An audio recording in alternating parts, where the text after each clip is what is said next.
కర్ణాటకలోని సొలిగా ట్రైబ్ వార్తల్లో ఉంది. ప్రధాని మోడీ గారు మన్ కీ బాత్ 119th ఎడిషన్లో మాట్లాడుతూ ఈ సొలిగా ట్రైబ్ని చాలా ప్రశంసించారు. టైగర్ కన్జర్వేషన్, పులుల సంరక్షణలో ఈ సొలిగా ట్రైబ్ కంట్రిబ్యూషన్ గురించి ఆయన ప్రస్తావించారనమాట మన్ కీ బాత్లో. కర్ణాటకలోని బిలిగిరి రంగనా హిల్స్ టైగర్ రిజర్వ్ ఒకటి ఉంది. దానిలో ఈ సొలిగా ట్రైబ్స్ ఉంటారనమాట.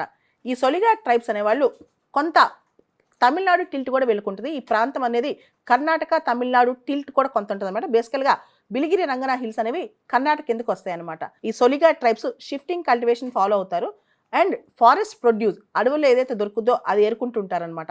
దాంతోపాటు సస్టైనబుల్ ఫారెస్ట్ ప్రాక్టీసెస్, అక్కడున్న అటవీ సంరక్షణ దెబ్బతినకుండా వాళ్ళు అడవులతో కలిసి, చెట్లతో కలిసి, పుట్టలతో కలిసి బతుకుతారనమాట.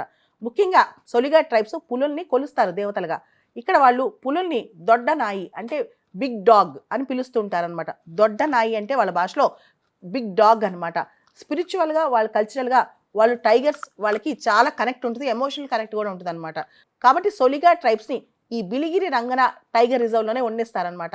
వీళ్ళు భారతదేశంలో ఒక టైగర్ రిజర్వ్లో మనుషుల ఆవాసం ఉండటానికి, అంటే ఒక ట్రైబల్ గ్రూప్ ఆవాసం ఉండటానికి పర్మిషన్ దొరికిన మొట్టమొదటి ట్రైబ్ వీళ్ళు అనమాట. మన దేశంలో ఉన్న ఫారెస్ట్ రైట్స్ యాక్ట్ ప్రకారం ఈ సొలిగా ట్రైబ్కి ఆ హక్కు వచ్చిందనమాట. మనకు తెలుసు మ్యాన్ ఎనిమల్ కాన్ఫ్లిక్ట్ అనే అంశం. మ్యాన్ ఎనిమల్ కాన్ఫ్లిక్ట్ అంటే ఏంటి? ఎక్కడైతే ఎనిమల్స్ సంచరిస్తుంటాయో మనుషులు కూడా అక్కడికి వెళ్ళి వాళ్ళ డెవలప్మెంటల్ యాక్టివిటీస్ అక్కడ ఉండి వాళ్ళ ఆవాసాలు అక్కడుంటే ఖచ్చితంగా మ్యాన్కి ఎనిమల్కి మధ్య కాన్ఫ్లిక్ట్స్ వస్తాయి. ఉదాహరణకి రైల్వే ట్రాక్ వేస్తాం, అక్కడి నుంచి ఏనుగులు వెళ్తూ ఉంటాయి, యాక్సిడెంట్ గురవుతాయి. అదేవిధంగా చాలా ఎనిమల్స్, లయన్స్ కావచ్చు, టైగర్స్ కావచ్చు, లేకపోతే ఎలిఫెంట్స్ కావచ్చు, ఇవన్నీ కూడా టెరిటోరియల్ ఎనిమల్స్ అనమాట. వీటికి చాలా విస్తీర్ణం కావాలి. సాధారణంగా ఈ టైగర్ రిజర్వ్స్లో మనుషుల్ని కానీ ట్రైబల్ గ్రూప్స్ని కానీ ఆవాసాలు ఉంచరనమాట. దానివల్ల మ్యాన్ ఎనిమల్ కాన్ఫ్లిక్ట్ వస్తుందని భావిస్తారు. అయితే ట్రెడిషనల్గా, సనాతనంగా సొలిగా ట్రైబ్స్ యొక్క ఆచారం ఏంటంటే వాళ్ళు టైగర్స్ని కొలుస్తారు, దేవతలుగా భావిస్తారు, వీటికి పూజలు కూడా చేస్తుంటారంట. అండ్ ఈ సొలిగా ట్రైబ్స్ ఫారెస్ట్ ప్రొడ్యూస్ ఏదైతే ఉందో, అంటే అడవిలో ఉండేది ఏదైతే కలెక్ట్ చేసుకుంటుంటారో కొంత భాగం వైల్డ్ లైఫ్ వదిలిపెడతారంట. మొత్తం ఆశ కొద్దీ మొత్తం వీళ్ళే తీసేసుకుని అమ్మేసుకోరు. కొంత భాగం వైల్డ్ లైఫ్ వదిలిపెట్టి కొంత వీళ్ళు తీసుకుంటారంట. అంతేకాకుండా ఎవరైతే అడవి సంరక్షణ అధికారులు ఉన్నారో వాళ్ళకి వీళ్ళు చాలా అసిస్ట్ చేస్తారంట. ఎలా హ్యాబిటాట్ ప్రొటెక్ట్ చేయాలి, ఎలా కన్జర్వేషన్ చేయాలి, ఫైర్ ప్రివెన్షన్ ఎలా చేయాలి, ఇలా అన్నిటి మీద ఈ ట్రైబల్ గ్రూప్కి అవగాహన ఉండటం వల్ల అక్కడున్న ఫారెస్ట్ అఫీషియల్స్ కూడా వీళ్ళు చాలా హెల్ప్ చేస్తా, సపోర్ట్ చేస్తూ ఉంటారంట. భారతదేశంలోని నేషనల్ టైగర్ కన్జర్వేషన్ అథారిటీ ఈ సొలిగా ట్రైబ్స్ వీళ్ళు చేసిన కన్జర్వేషన్ యాక్టివిటీస్ కానీ, ప్రొటెక్షన్ యాక్టివిటీస్ కానీ వీటన్నిటిని గుర్తిస్తూ వీళ్ళ కంట్రిబ్యూషన్ చాలాసార్లు గుర్తించిందనమాట. ఇక్కడ మనం బిలిగిరి రంగన టైగర్ రిజర్వ్ గురించి ప్రత్యేకంగా చెప్పుకోవాలి. 2014 డేటా ప్రకారం బిలిగిరి రంగన టైగర్ రిజర్వ్లో 69 టైగర్స్ ఉన్నాయి. అదే 2018 national tiger conservation authority report ప్రకారం ఇక్కడ 86 టైగర్స్ ఉన్నాయంట. దీనికి కారణం సొలిగా కమ్యూనిటీస్ వీటి ప్రొటెక్షన్ మీద ప్రత్యేకమైన దృష్టి పెట్టడమే. అదేవిధంగా 2022లో national tiger conservation authority report ప్రకారం ఏదైతే బిలిగిరి రంగన టైగర్ రిజర్వ్ ఉందో అక్కడ టైగర్ సంఖ్య కాస్త తగ్గినా సరే పులుల సంరక్షణలో ఈ సొలిగా ట్రైబ్స్ యొక్క పాత్ర చాలా ఎక్కువ ఉందని, కీలకంగా ఉందని చెప్పి అక్కడ అందరూ భావిస్తుంటారు. ప్రధాని మోడీ గారు కూడా ఇదే విషయంలో ఈ సొలిగా ట్రైబ్స్ని మన్ కీ బాత్లో ప్రత్యేకంగా పొగిడారు.